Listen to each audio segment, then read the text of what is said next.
You ask Tiger to solve. This deals with linear equations with one unknown. The final result is x equals 8. Let's solve it step by step. Group all constants on the right side of the equation. Subtract 8 from both sides.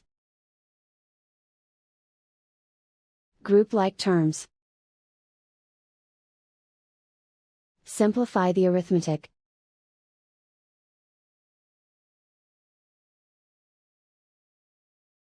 Isolate the x. Multiply both sides by 2. Group like terms. Multiply the coefficients. Simplify the fraction. Simplify the arithmetic. And so the final result is x equals 8.